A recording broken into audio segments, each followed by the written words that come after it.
नमस्कार, आप देख रहे हैं एनबीटी ऑनलाइन और मैं हूं सिद्धार्थ प्रकाश। फांसी से मौत देना अमानवीय है।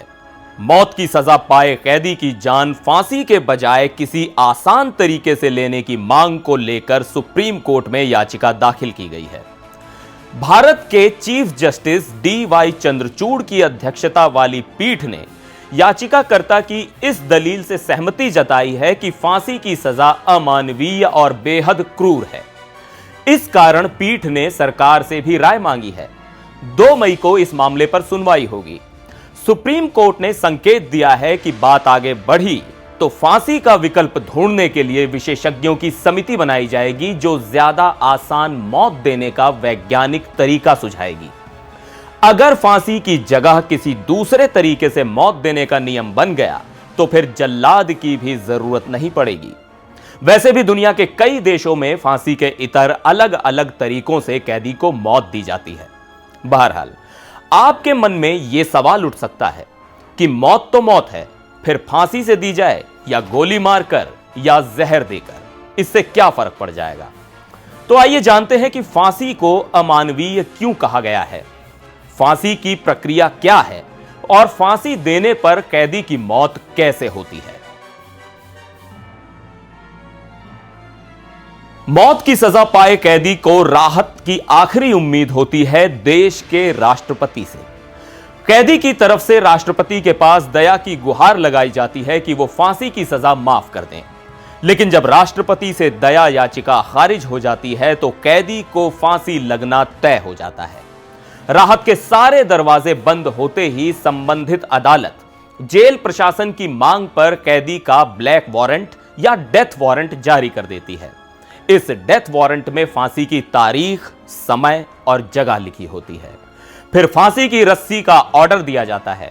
ध्यान रहे कि पूरे देश में सिर्फ बिहार के बक्सर जेल में ही फांसी की रस्सी बनाई जाती है जो बिल्कुल खास होती है। बक्सर जेल से रस्सी उस जेल में लाई जाती है जहां कैदी को फांसी देना मुकर्रर हुआ है।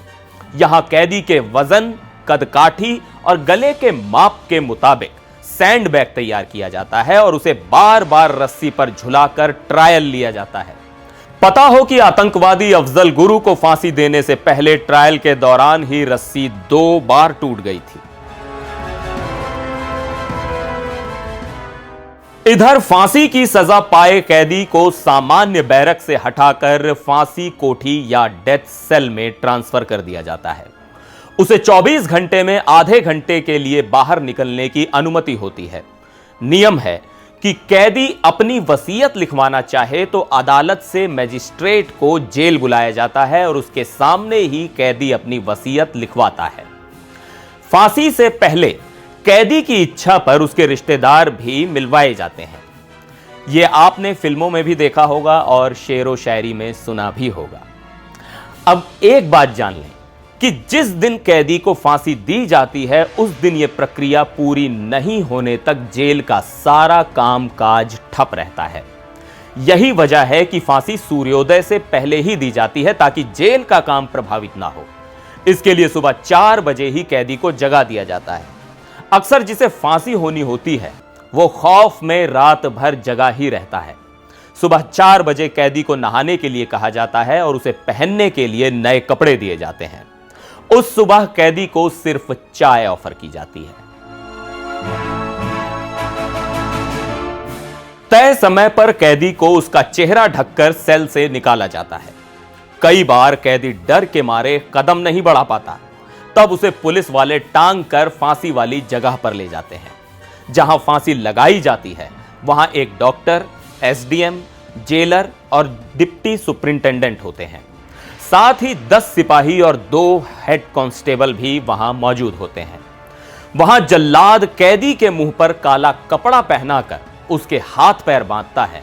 फिर तय वक्त पर जेलर रुमाल नीचे गिराकर लीवर खींचने का इशारा करता है। इशारा मिलते ही जल्लाद लीवर खींच देता है। कैदी के पांव के नीचे से दोनों पट्टे खिसक जाते हैं और गर्दन में बंधी रस्सी से कैदी नीचे झूल जाता है। उसके बाद जो होता है लोग उसे ही अमानवीय और क्रूरता की संज्ञा दे रहे हैं। गर्दन में 7 सर्वाइकल वर्टिब्रे पाए जाते हैं। इनमें सबसे ऊपर का वर्टिब्रा होता है एटलस, जो गर्दन को सिर से जोड़ता है। जब लीवर खींचने के बाद कैदी का शरीर रस्सी पर टंग जाता है और वो तड़प उठता है, उसे जोर का दर्द होता है। पहले तो पूरे शरीर के वजन के साथ रस्सी अचानक नीचे आ जाने से गर्दन की हड्डियों पर जोर पड़ता है, और फिर जब कैदी की छटपटाहट से गर्दन एटलस वर्टेब्रा टूट जाता है। लेकिन किसी की गर्दन और सिर को जोड़ने वाली हड्डी एटलस कितनी देर में टूटेगी, यह कैदी के वजन के साथ साथ उसकी गर्दन, मांसपेशियों, हड्डियों और उनके जोड़ की मजबूती आदि पर निर्भर करता है। विशेषज्ञ कहते हैं कि इसमें कई बार 1 से 1.5 मिनट तक का वक्त लग जाता है। इस दौरान कैदी को असहनीय पीड़ा होती है। फिर जब एटलस टूट जाता है, तब कैदी के ब्रेन को ऑक्सीजन की सप्लाई बंद हो जाती है और वो बेहोश हो जाता है। एक्सपर्ट बताते हैं कि फंदे पर झूलने के बाद कैदी के वर्टिब्रल कॉलम के ऊपर की हड्डियां टूट जाती हैं। स्पाइनल कॉर्ड टूट जाने से शरीर का ब्रेन से कनेक्शन कट जाता है। ब्रेन को ब्लड सप्लाई नहीं होने से कैदी तुरंत बेहोश हो जाता है। उसके शरीर का एक एक अंग शिथिल पड़ने में कुछ मिनट लग जाते हैं, लेकिन फांसी पर झूलते ही कैदी ब्रेन डेड हो जाता है। यह सुनिश्चित करने की भरपूर कोशिश होती है कि फांसी लगने के बाद जल्द से जल्द कैदी की मौत हो जाए और उसे कम से कम पीड़ा से गुजरना पड़े।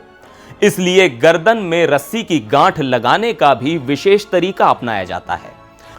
एक्सपर्ट्स के मुताबिक तुरंत मौत के लिए बेहतरीन विकल्प होता है कि गांठ ठुड्डी के नीचे लगाई जाए, ताकि लीवर खींचे जाने के बाद कैदी का सिर पीछे खिंच जाए और एटलस पर ज्यादा जोर पड़ने के कारण वो तुरंत टूट जाए। लेकिन इस पोजीशन में रस्सी के इधर उधर खिसकने की भी आशंका होती है, इसलिए बाएं कान के नीचे गांठ लगाई जाती है।